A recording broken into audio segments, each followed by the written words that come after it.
Turma, vamos iniciar agora o nosso assunto sobre sistema esquelético. Tá?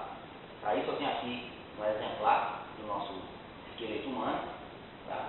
E aí vai nos ajudar, nos auxiliar nas nossas explicações. Bom, primeiro eu começo pelo conceito, tá? Alguns conceitos que a gente ouve e nós temos que saber no estudo da anatomia humana sobre o sistema esquelético. Tá?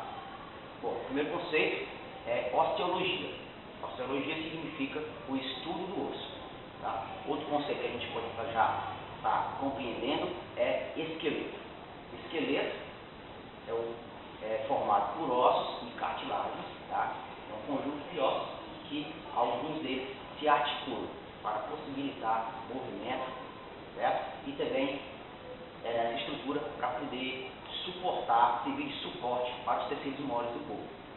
Bom, o osso, que é o osso? O osso é uma forma rígida de tecido conjuntivo, certo? É a parte mais firme, mais forte do nosso corpo, tá? Assim, a gente sabe que os ossos que a gente estuda aqui no nosso laboratório são secos e sem vida, certo? Devido à remoção das suas proteínas. Mas em nós, que ainda estamos em vida, os ossos, eles são lesionados, certo? Eles sofrem danos quando lesionados, eles sangram quando quebram, certo? E também, à medida que a gente envelhece, eles vão ficando mais fracos, também podem até adoecer.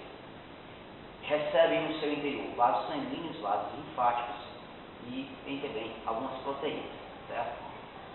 O endoesqueleto, ou melhor, o esqueleto humano, ele é um endoesqueleto.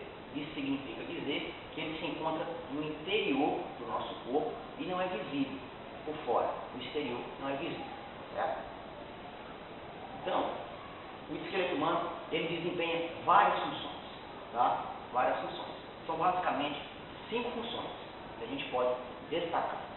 A função de suporte para os tecidos moles do corpo, assim como, por exemplo, os músculos esqueléticos, tá? Que possibilitam o movimento através da sua contração.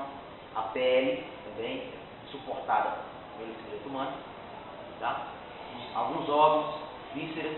Então, uma das funções é de suporte para os tecidos moles do corpo. Outra função que a gente destaca, tá? No sistema esquelético é a de possibilitar e determinar que tipo de movimento cada articulação poderá realizar, certo? Para dar um exemplo mais específico, para ficar melhor, eu vou pegar aqui, dois ossos. Nós temos aqui o fêmur, temos a tíbia. Juntos, eles formam, nesse encontro, esses dois ossos articulares estão no joelho, certo? Juntamente com a patela, que não é possível, que não está aqui, a gente não vai poder visualizar, mas esse tipo de encaixe possibilita esse movimento de flexão e extensão do joelho, não possibilitando com muita eficácia, com muita liberdade o movimento de rotação interna ou externa, ou impossibilitando até o movimento de abdução. Não existe o movimento de abdução do joelho. Então, o formato, o tipo de formato, a forma com que eles se encontram determina que movimento e até onde eles podem ir, certo? Os ossos têm essa função, possibilitar e determinar os movimentos, tá? Um outro exemplo, a gente já cita aqui, o próprio fêmur, na sua extremidade proximal, onde a gente tem aqui a cabeça do fêmur que se articula com o acetábulo, o osso do quadril, tá? É uma articulação do tipo esferoidal e permite ali 3 planos de movimento, ou seja, ela é triaxial, certo? Pode fazer movimentos de abdução, adução, flexão de quadril, extensão, rotação interna, rotações externas, certo? E até o de circunção, né? Então, acho que deve ter ficado mais clara essa questão de possibilitar e determinar alguns movimentos, tá? A gente vai falar da terceira função do esqueleto. A terceira função é de proteção, tá? Serve para proteger alguns órgãos, algumas partes vitais importantes ao nosso corpo. Por exemplo, aqui nós temos a caixa torácica, certo? Que é formada pelo osso externo, cartilagem costal e as costelas que se articulam aqui com as cartilagens costais, tá? Que também se fixam aqui nas vértebras, na região posterior do esqueleto, tá? Então essa caixa torácica, ela protege o coração, coração, protege pulmões, certo? É muito importante.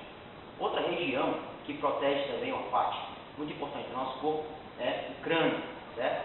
E na calota craniana, no seu interior, nós temos o nosso encéfalo, certo? Nosso sistema nervoso central.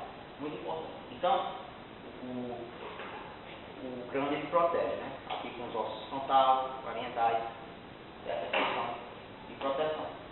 Outro exemplo aqui, a gente pode observar aqui na coluna vertebral, no seu canal vertebral, no seu interior, tá? A gente tem a medula espinhal, que é um prolongamento do sistema nervoso central, tá? Ela desce aqui nesse eixo crânio-podário, tá? E aí tem a sua proteção já garantida através das vértebras, né? No interior das vértebras. Tá? Outra região que também proporciona proteção a partes importantes, órgãos importantes do corpo, são os ossos do quadril, tá? Cintura pélvica, que protege bexiga e protege também os órgãos reprodutores, né? Do homem e da mulher. Tá? Então, proteção. O próximo tema, segundo as suas funções, é o de armazenar minerais, certo? Alguns ossos, eles armazenam minerais no seu interior, na chamada cavidade medular.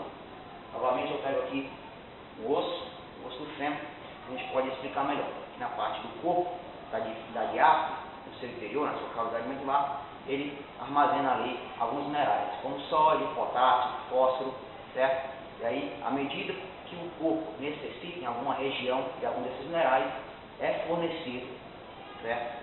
E liberado do interior desses ossos, né?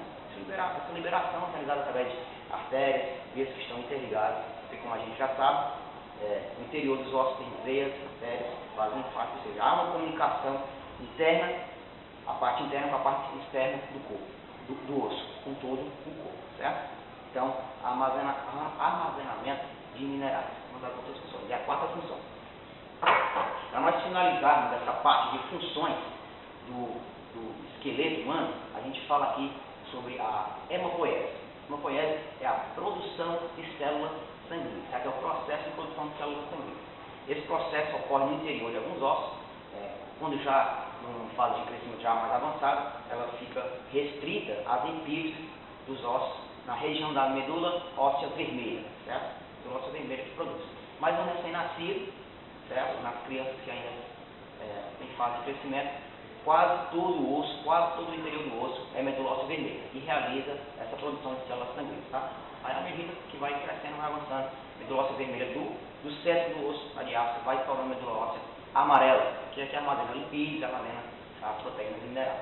Aí vai ficando só restrito às epífises, tá? Na região da substância óssea esponjosa dos ossos, ok? Então essa é a quinta função. Então a gente finaliza essa parte de funções, falando essas 5 funções também, essa parte da introdução do estudo da anatomia. Então vamos agora ao próximo assunto, ao próximo tema dos nossos estudos.